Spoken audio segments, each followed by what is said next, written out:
O reino dos céus é como a história do patrão que saiu de madrugada para contratar trabalhadores para a sua vinha.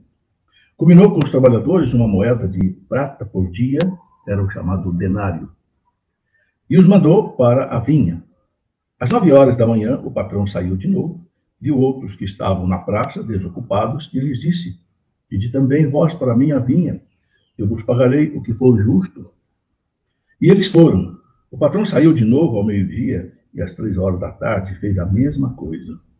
Saindo outra vez, pelas 5 horas da tarde, encontrou outros que estavam na praça, e lhes disse: Por que estáis aí o dia inteiro, desocupados? Eles responderam: Porque ninguém nos contratou. O patrão lhes disse: Ide vós também para a minha vinha.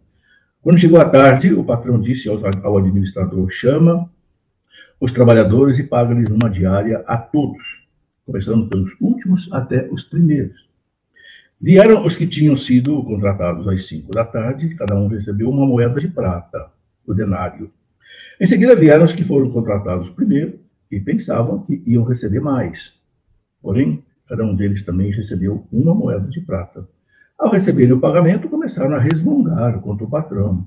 Estes últimos trabalharam 1 hora só, e tu os igualastes a nós, que suportamos o cansaço e o calor o dia inteiro.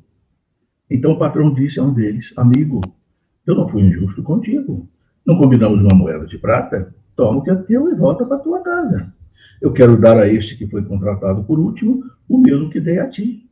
Por acaso não tenho o direito de fazer o que quero com aquilo que me pertence? Ou estás com inveja, porque estou sendo bom?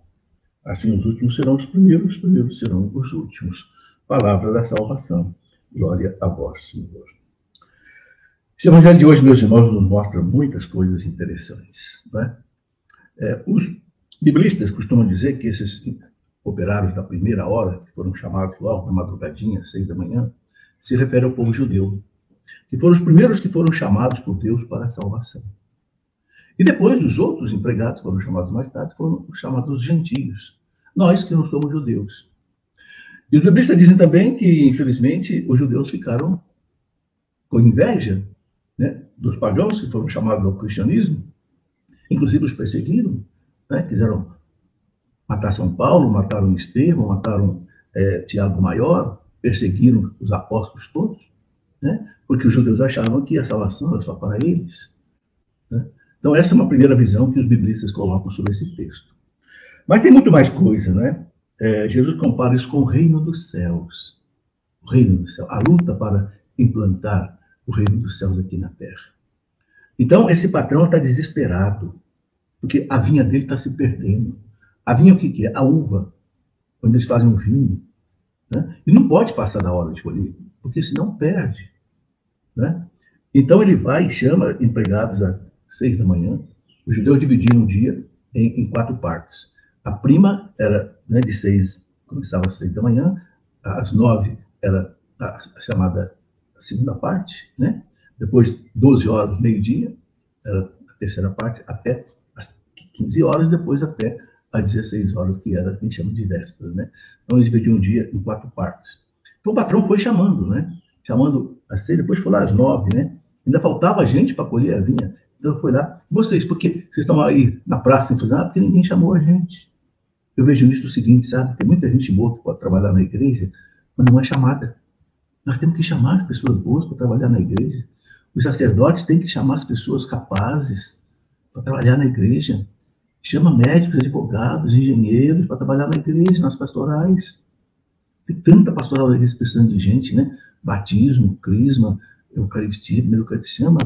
Não deixa esse povo aí à toa, não. Final de semana sem fazer nada, né? Depois ele vai e volta meio-dia, ele chama mais gente. Volta às 3 da tarde, chama mais gente.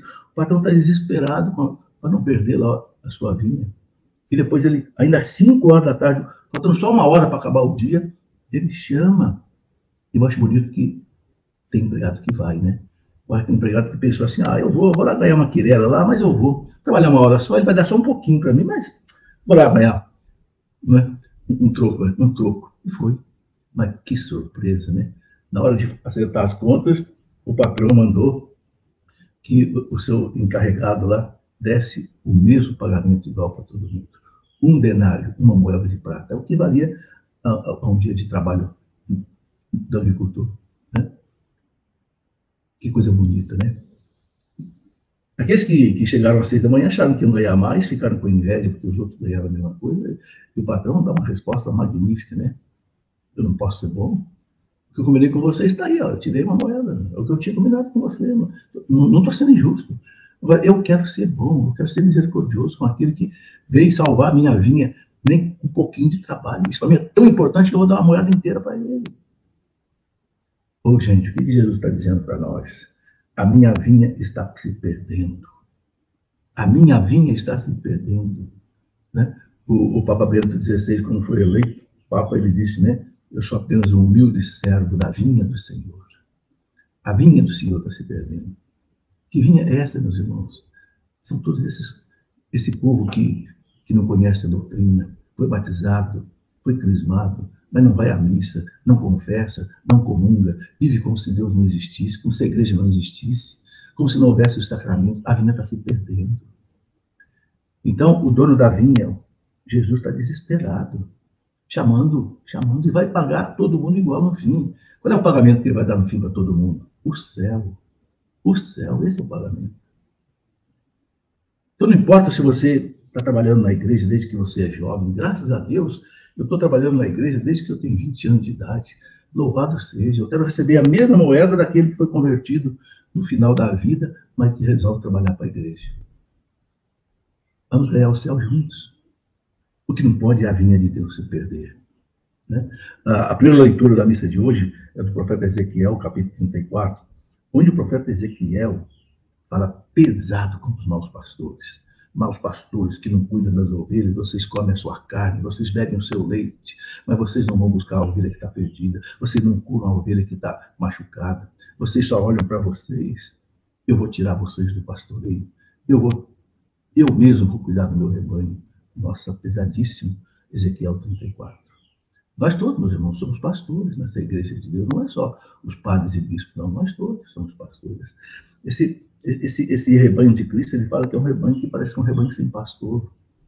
Né? E o rebanho sem pastor é muito triste. A ovelha fica desamparada, os lobos atacam, matam. A ovelha fica bermenta, machucada, ferida, cai nos abismos e ali ela morre, se o pastor não for tirá-la dali.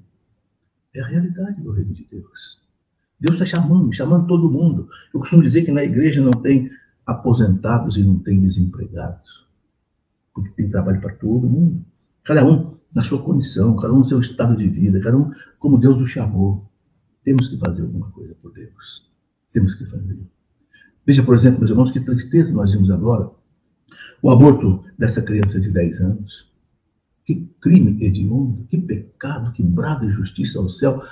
Um médico dá uma injeção no coração daquela criança com 6 meses e meio de gestação para matar aquela criança, sendo que com 5 meses, se a criança for retirada da mãe, ela já sobrevive, tem condição de sobreviver, porque ela já está formadinha. Há casos de criança que com 5 meses, 4 meses, sobreviveram fora da mãe. Então, como é que pode um médico, sei lá, secão, que fez um juramento de salvar a vida, vai e mata? Desde quando a morte é a solução para a vida? Essa menina de 10 anos não precisaria sofrer nem morrer, não. Poderia fazer uma cesárea, tirar essa criança, se fosse o caso. Aborto, meus irmãos, não tem exceção. A igreja não abre exceção para o aborto. Você não pode matar nunca uma criança. Tem que fazer tudo para salvar a mãe, é claro. E se, por acaso, no desdobramento, um efeito colateral, o feto vier a morrer, paciência, mas não se pode matar diretamente a criança. Qual vida é mais importante? Qual vida diante de Deus tem mais valor? Ambas são criadas à imagem e semelhança de Deus. Tudo isso, sabe o que é? É falta de formação. E o que mais me aborrece, sabe o que é? Eu ouvi católicos dizer, não, é isso mesmo, tem que abortar mesmo. Católicos que não têm formação. Católicos que não conhecem o catecismo da igreja. Católicos que não conhecem a doutrina da igreja. Tem de misericórdia, Senhor. Tem de compaixão de tantos católicos, Senhor. Tua vinha está se perdendo mesmo. A vinha do Senhor está se perdendo. Então, católicos estão sendo levados pela cabeça do mundo. E São Paulo diz lá, né, na carta aos Romanos, capítulo 12, não vos conformeis com esse mundo. Não vos conformeis com esse mundo. Aborto, meus irmãos, não tem exceção. Quem tem que ser punido é o estuprador e não a criança inocente. Mas não. Deixa o estuprador vivo. Eu não estou dizendo que tem que matar o estuprador, não. Mas o estuprador continua vivo e mata-se a criança. É como se num julgamento você libertasse o réu e você matasse a vítima. Um absurdo. Como é triste uma sociedade, meus irmãos, que já não tem lugar mais para Deus. O Papa Bento XVI disse isso. O homem moderno criou o mundo, uma sociedade que já não tem mais lugar para Deus. Meus irmãos, que Deus tenha misericórdia de nós. Que o braço da justiça de Deus não caia sobre nós.